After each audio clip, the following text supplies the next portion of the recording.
El malestar en la cultura. Sigmund Freud, 1929-1930. Capítulo 6. En ninguno de mis trabajos he tenido como en este la sensación de exponer cosas archisabidas, gastar papel y tinta y hacer trabajar el tipógrafo y al impresor meramente para referir cosas triviales. Por eso cojo al vuelo lo que al parecer ha resultado, a saber, que el reconocimiento de una pulsión de agresión especial, autónoma, implicaría una modificación de la doctrina psicoanalítica de las pulsiones. Se demostrará que no hay tal, que tan solo se trata de dar mayor relieve a un giro consumado hace mucho tiempo y perseguirlo en sus consecuencias.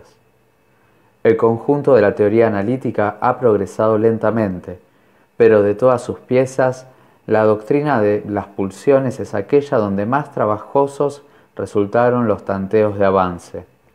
Empero, era tan indispensable para el todo como se debía poner algo en el lugar correspondiente.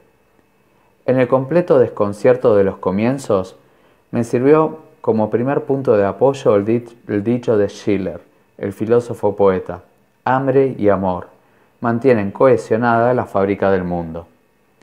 El hambre podría considerarse el subrogado de aquellas pulsiones que quieren conservar al individuo, en tanto que el amor pugna por alcanzar objetos. Su función principal, favorecida de todas las maneras por la naturaleza, es la conservación de la especie. Así, al comienzo se contrapusieron pulsiones yoicas y pulsiones de objeto, para designar la energía de estas últimas, y exclusivamente para ella. Yo introduje el nombre de líbido. De este modo, la oposición corría entre las pulsiones yoicas y las pulsiones libidinosas del amor en sentido lato, dirigidas al objeto. Una de estas pulsiones de objeto, la sádica, se destacaba sin duda por el hecho de que su meta no era precisamente amorosa, y aún era evidente que en muchos aspectos se anexaba a las pulsiones yoicas. No podía ocultar su estrecho parentesco con pulsiones de apoderamiento sin propósito libidinoso. Había ahí algo discordante, pero se lo pasó por alto, y a pesar de todo era evidente que el sadismo pertenecía a la vida sexual, pues el juego cruel podía sustituir al tierno. La neurosis se nos presentó como el desenlace de una lucha entre el interés de la autoconservación y las demandas de la libido, una lucha en que el yo había triunfado, más al precio de graves sufrimientos y renuncias. Todo analista concederá que lo expuesto ni siquiera hoy suena como un error hace tiempo superado. Sí, se volvió indispensable una modificación cuando nuestra investigación avanzó de lo reprimido a lo represor, de las pulsiones de objeto al yo. En este punto fue decisiva la introducción del concepto de narcisismo, es decir, la intelección de que el yo mismo es investido con líbido y aún es su hogar originario y, por así decir, también su cuartel general. Esta libido narcisista se vuelca a los objetos, deviniendo de tal modo libido de objeto, y puede volver a mudarse en libido narcisista. El concepto de narcisismo nos permitió aprehender analíticamente la neurosis traumática, así como muchas afecciones vecinas a la psicosis, y estas mismas. No hacía falta abandonar la interpretación de las neurosis de transferencia como intentos del yo por defenderse de la sexualidad, pero el concepto de líbido corrió peligro. Puesto que también las pulsiones yoicas eran libidinosas, por un momento pareció inevitable identificar líbido con energía pulsional en general, como ya Carl Gustav Jung había pretendido hacerlo anteriormente. Empero, en el trasfondo quedaba algo así como una certidumbre imposible de fundar todavía, y era que las pulsiones no pueden ser todas de la misma clase. Di el siguiente paso en Más allá del principio de placer, 1920, cuando por primera vez caí en la cuenta de la compulsión de repetición y del carácter conservador de la vida pulsional. partiendo de especulaciones acerca del comienzo de la vida y de paralelos biológicos, extraje la conclusión de que además de la pulsión a conservar la sustancia viva y reunirla en unidades cada vez mayores, debía de haber otra pulsión, opuesta a ella, que pugnara por disolver esas unidades y reconducirlas al estado inorgánico inicial. Vale decir, junto al eros, una pulsión de muerte, y la acción eficaz, conjugada y contrapuesta de ambas, permitía explicar los fenómenos de la vida. Ahora bien, no era fácil pesquisar la actividad de esta pulsión de muerte que habíamos supuesto. Las exteriorizaciones del eros eran harto llamativas y ruidosas. Cabía pensar que la pulsión de muerte trabajaba muda dentro del ser vivo en la obra de su disolución, pero desde luego eso no constituía una prueba. Más lejos nos llevó la idea de que una parte de la pulsión se dirigía al mundo exterior, y entonces salía a la luz como pulsión a agredir y destruir. Así, la pulsión sería compelida a ponerse al servicio del eros, en la medida en que el ser vivo aniquilaba a un otro, animado o inanimado, y no a su sí mismo propio. A la inversa, si esta agresión hacia afuera era limitada, ello no podía menos que traer por consecuencia un incremento de la autodestrucción, por lo demás siempre presente. Al mismo tiempo, a partir de este ejemplo podía colegirse que las dos variedades de pulsiones rara vez, quizás nunca, aparecían aisladas entre sí, sino que se ligaban en proporciones muy variables, volviéndose de ese modo irreconocibles para nuestro juicio.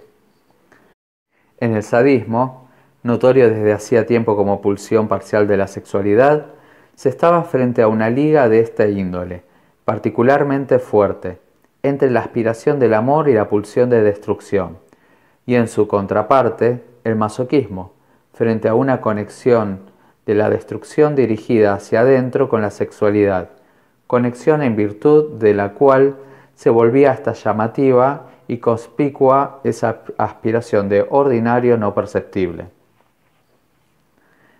El supuesto de la pulsión de muerte o de destrucción tropezó con resistencia aún dentro de círculos analíticos.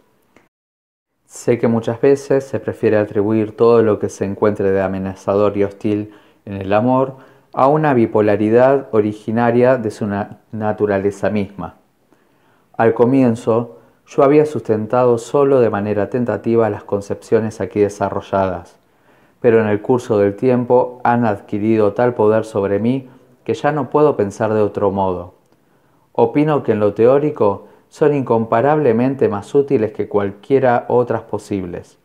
Traen aparejada esta simplificación sin descuido ni forzamiento de los hechos a que aspiramos en el trabajo científico.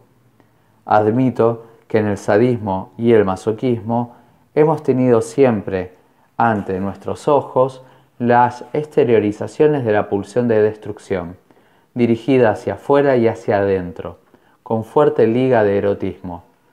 Pero ya no comprendo que podamos pasar por alto la ubicuidad de la agresión y destrucción no eróticas, y dejemos de asignarle la posición que se merece en la interpretación de la vida. En efecto, la manía de destrucción dirigida hacia adentro se sustrae casi siempre de la percepción cuando no está coloreada de erotismo. Recuerdo mi propia actitud defensiva cuando por primera vez emergió en la bibliografía psicoanalítica la idea de la pulsión de destrucción y el largo tiempo que hubo de pasar hasta que me volviera receptivo para ella. Me asombra menos que otros mostraran y aún muestren la misma desautorización. En efecto, a los niñitos no les gusta oír que se les mencione la inclinación innata del ser humano al mal, a la agresión, la destrucción y con ellas también a la crueldad. Es que Dios los ha creado a imagen y semejanza de su propia perfección. Y no se quiere admitir cuán difícil resulta conciliar la indiscutible existencia del mal, a pesar de las protestas de la Christian Science, con la omnipotencia o la bondad infinita de Dios. El diablo sería el mejor expediente para disculpar a Dios. Desempeñaría el mismo papel de deslastre económico que los judíos en el mundo del ideal ario. Pero, aún así, pueden pedírsele cuentas a Dios por la existencia del diablo, como por la del mal, que el diablo corporiza. En vistas de tales dificultades, es aconsejable que cada quien haga una profunda reverencia, en el lugar oportuno, ante la naturaleza profundamente ética del ser humano.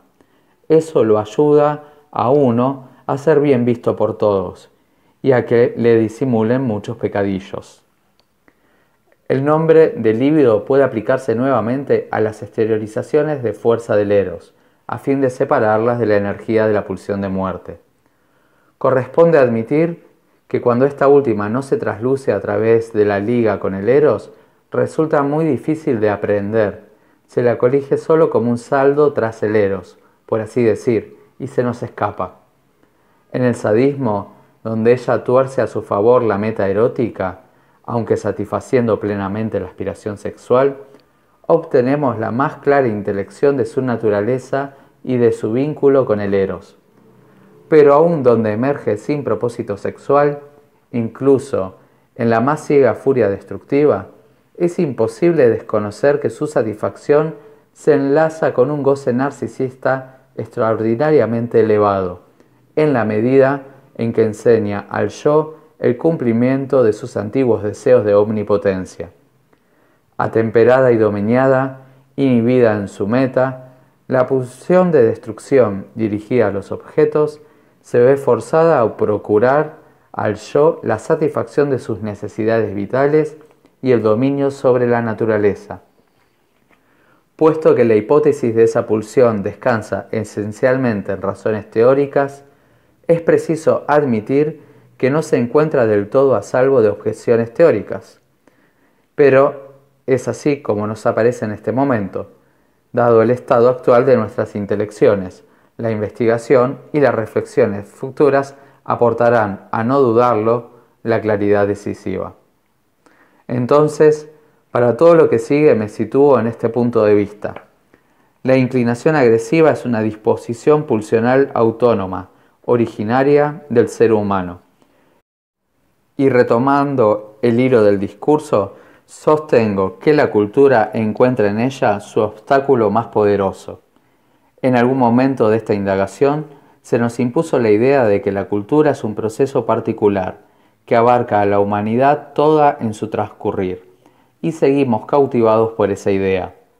Ahora agregamos que sería un proceso al servicio del eros, que quiere reunir a los individuos aislados, luego a las familias, después a etnias, pueblos, naciones, en una gran unidad, la humanidad.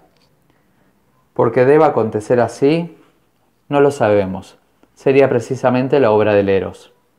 Esas multitudes de seres humanos deben ser ligados libidinosamente entre sí.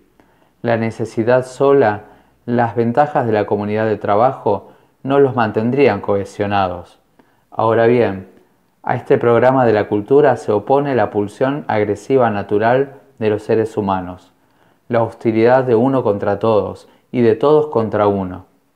Esta pulsión de agresión es el retoño y el principal subrogado de la pulsión de muerte que hemos descubierto junto al eros, y que comparte con éste el gobierno del universo.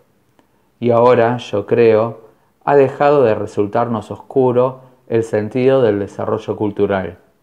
Tiene que enseñarnos la lucha entre eros y muerte, pulsión de vida y pulsión de destrucción, tal como se consuma en la especie humana.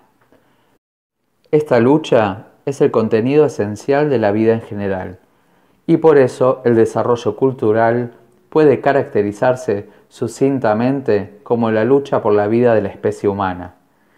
Y esta es la gigantomaquia que nuestras niñeras pretenden apaciguar con el arrorró del cielo.